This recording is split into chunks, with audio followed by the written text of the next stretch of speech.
Hello everybody. I am frequently asked what is the best car to buy for investment, and those who know me will know that I always say, please don't buy a car as an investment. It's a terrible idea. But if you do have to buy one, my recommendation for quite some time now has been the Mk1 Ford Focus RS. What's my reasoning behind that? Well, it's a very identifiable car, a very well-known one. It was a true homologation special. The RS brand is worth a lot, particularly here in Britain.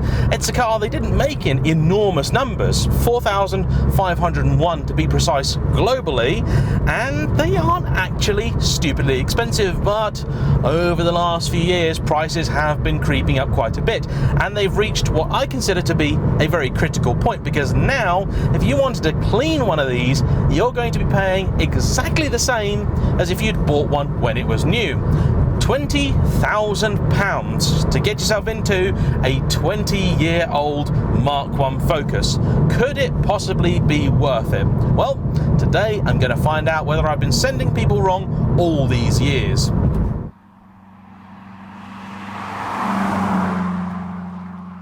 There is an awful lot that I like about this car. The looks have really grown on me, and this RS is the absolute perfect blend of subtlety and muscularity. It's got those nice engorged arches. This one's also got a very subtle modification in the form of a little splitter at the front that really does complete the look. And in comparison to some of today's wild ultra hatches, this actually is a fairly subdued thing.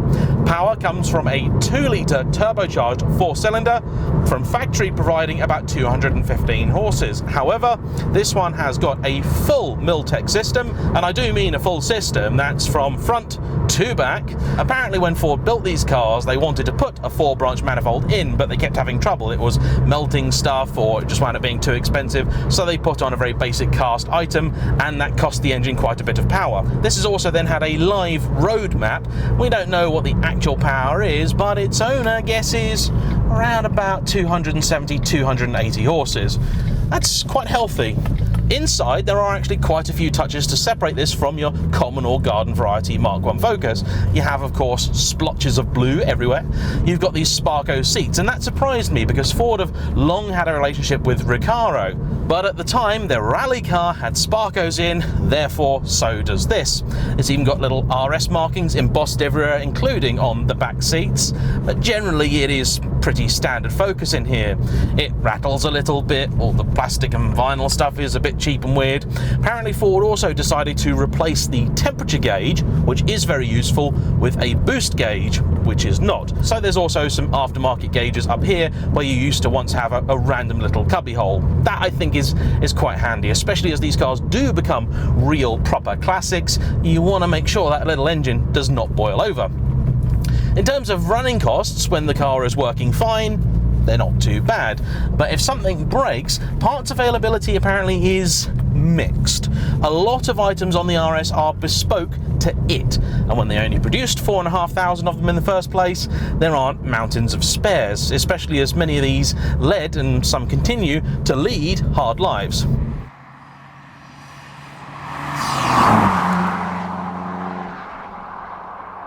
I'm just warming the car through now before we give it some beans, but it's reasonably firm, although not actually punishing or crashy at low speeds. You can tell there's a lot of tautness to it. I don't think it's maybe quite as extreme, say, as the Racing Puma that I tried last year. Much, of course, is common with the regular Focus, i.e. visibility, absolutely superb. Weighting of the controls I think is pretty decent. In fact, the clutch feels a lot better in here. This has a 5-speed gearbox in it with a limited slip differential up front. This was uprated specifically for the RS because the 6-speed they had at the time I don't think could take the power or torque. Mercifully, despite that full exhaust, at the moment it doesn't seem to be ear-shatteringly loud. Very handy when we've got horses, cyclists and everything else out and about today. Perhaps it's my age, but I never really associate the Mk1 RS with the sort of hooligan brigade that got into the Mark II. This was never really a car that I saw on the roads, and that's odd because I really should have. It should tell you everything you need to know about the British obsession with both Ford and hot hatches, that of the 4,501 Focus RSs made, almost half of them landed on our shores. We really do love a Ford here. I wouldn't be surprised at all if an awful lot of people consider Ford to be a British brand, and I'm guilty of that in many ways. The reasoning being simple, that we had the Ford Dagenham plant, a huge hulking behemoth of a factory, and for many years a lot of the Fords that we bought in Britain were indeed made here, and if not at Dagenham, then at Halewood or one of the many other plants Ford used. These days, and like this car, most stuff from Ford probably comes from Germany. So, let's see what she's like. Oh yeah, that wasn't torque steer, that's just spinning a wheel. Oh crikey, I believe the 300 horsepower figure, yep, this is not 200 horses anymore. It's lively. I'm also going to make an educated guess that there's no traction control, because it was quite happy to just let me obliterate those front tyres. Whoa, this thing pulls.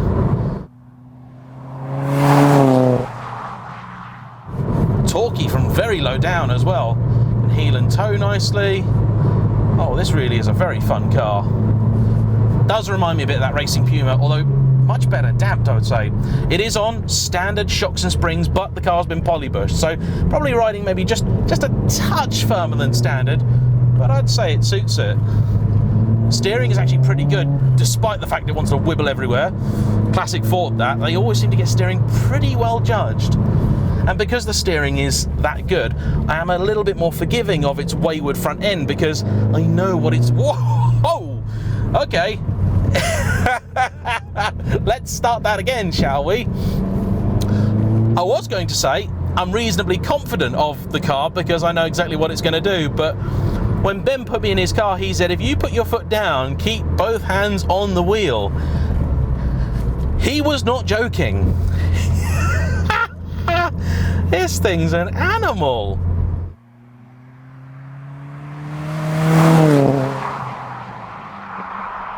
Now, one of the great things about the Focus RS in terms of buying is that they're all the same. I mean, as in, they're all the same specification. There were no options to choose from. You could only get them in this Imperial Blue. So you can buy purely on condition, history, mileage, all that jazz. You're not going to have people arguing about which spec is best or what option is absolutely essential or the one thing you mustn't have or any of that nonsense, which is quite refreshing, really. What's the turning circle like? Not bad, actually. Yeah, not bad. I've had worse.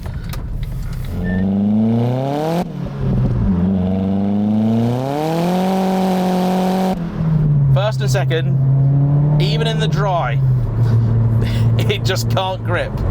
What happens is it starts out all right, and then that torque just piles on, overloads both front tyres, and they just can never recover.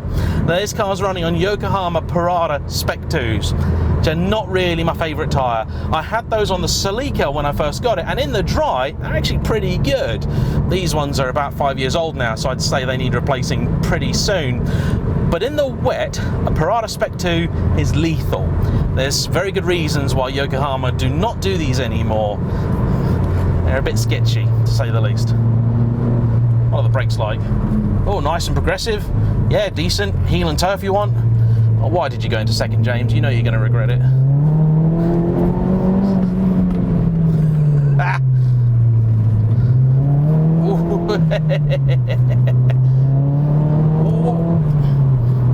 This thing is a little firecracker. It really is. I didn't quite know what to expect from this car. I say that a lot, but that's because it's often true. Despite the general lack of modifications, because it has that full Miltech system, I thought this was going to be a lot more unpleasant to drive than it actually is. In fact, Ben, the owner, was absolutely convinced I was going to hate this car, and I can understand why. It does torque steer like a devil. I mean, you've really got to keep your wits about you, and if I'm being entirely honest, I think I might prefer this on standard power, because then you can lean on it even more, really work that chassis, and it does have a decent chassis. Enjoy the steering a little bit. The gearbox is not the most enjoyable. It's a very good unit, but just a little bit too much resistance in here. I'd say actually the regular Mark 1 Focus that I drove had a sweeter, slicker gear shift. Crikey, it doesn't half shift this thing. They're also really good size, these Mark 1 Focus. I mean, it's easy to mistake it for a Fiesta because those have grown quite a bit, and I'm pretty sure this is probably not far off the footprint of a modern Fiesta ST. In terms of the Ford brand, and another reason I think this is a guaranteed classic, is that it was very important in terms of the RS lineage. This was the car that followed on directly from the Escort RS Cosworth, which itself was actually a reworked Sierra underneath. So they hadn't really made a sort of genuinely new RS product for quite some time. The Focus itself was, of course, a really big, brave step for Ford, and this needed to represent really where the company was going. And I say the Focus RS did a pretty damn good job of establishing a lineage which continues to this day, although is there going to be another Focus RS? Doesn't seem that likely, does it? And that would be a shame.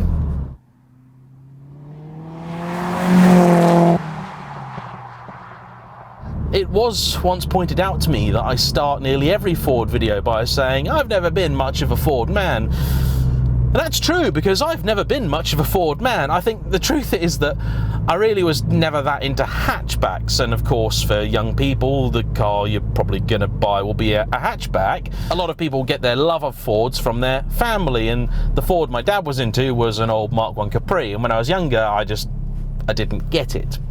The Capri I've sort of grown to understand and I think find my own love for, but the stuff of my generation actually I never really had any interest in. My first car ever was a Peugeot, and my second was an E46 BMW, and from that moment I was kind of stuck with the German crowd.